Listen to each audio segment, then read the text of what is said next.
ഇന്ത്യയുടെ ഊർജ്ജ സുരക്ഷാ ലക്ഷ്യങ്ങളിൽ നിർണായക മുന്നേറ്റം കുറിച്ചുകൊണ്ട് തമിഴ്നാട്ടിലെ കൂടംകുളം ആണവ നിലയം പൂർണ്ണശേഷിയിൽ പ്രവർത്തിപ്പിക്കാൻ റഷ്യൻ പങ്കാളിത്തം ഇപ്പോൾ ഉറപ്പായിരിക്കുകയാണ്.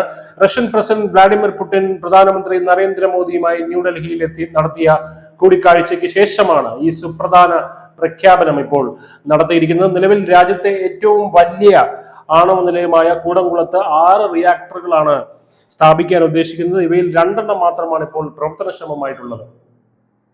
ബാക്കിയുള്ള 4 റിയാക്ടറുകളുടെ നിർമ്മാണ പ്രവർത്തനങ്ങൾ റഷ്യൻ സഹായത്തോടെ നടന്നു വരികയാണ്.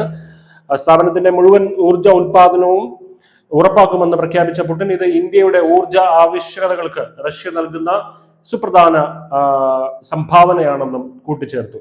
മോദി സർക്കാരിന്റെ ആത്മനിർഭർ ഭാരത് ലക്ഷ്യങ്ങൾ ശക്തിപ്പെടുത്തുന്നതാണ് ഈ നീക്കം.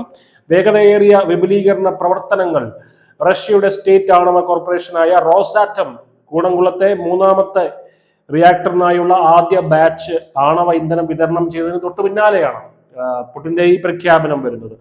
ഇത് കൂടംകുളം വിപുലീകരണ പ്രവർത്തനങ്ങൾ പ്രതീക്ഷിച്ചതിലും വേഗത്തിൽ പുരോഗമിക്കുന്നു എന്നതിന്റെ സൂചനയാണ്. ശുദ്ധമായ ഊർജവും വർദ്ധിച്ച സുരക്ഷയും കൂടംകുളം പൂർണ്ണശേഷിയിൽ പ്രവർത്തിക്കുമ്പോൾ കോടിക്കണക്കിന് വീടുകൾക്കും വ്യവസായങ്ങൾക്കും ശുദ്ധവും വിശ്വസനീയമായിട്ടുള്ള വൈദ്യുതി ലഭിക്കും. ഇതൊരു നൂറ്റാണ്ടിന്റെ തന്നെ ഡീലാണെന്ന് തന്നെ നമുക്ക് പറയേണ്ടി വരും. ഇത് വെറുമൊരു സാങ്കേതിക പദ്ധതി മാത്രമല്ല, ഊർജ സുരക്ഷാ വിദഗ്ധർ അഭിപ്രായപ്പെടുന്നത് അങ്ങനെയാണ്. ഫോസിൽ ഇന്ധനങ്ങളെ ആശ്രയിക്കുന്നത് കുറയ്ക്കുന്നതിലൂടെ ഇന്ത്യ ഒരു ആധുനിക സുസ്ഥിര പവർ ഗ്രിഡിലേക്ക് എത്തിക്കാൻ മോദി സർക്കാർ നടത്തുന്ന ദീർഘവീക്ഷണത്തോടെയുള്ള ഒരു പദ്ധതിയാണത്.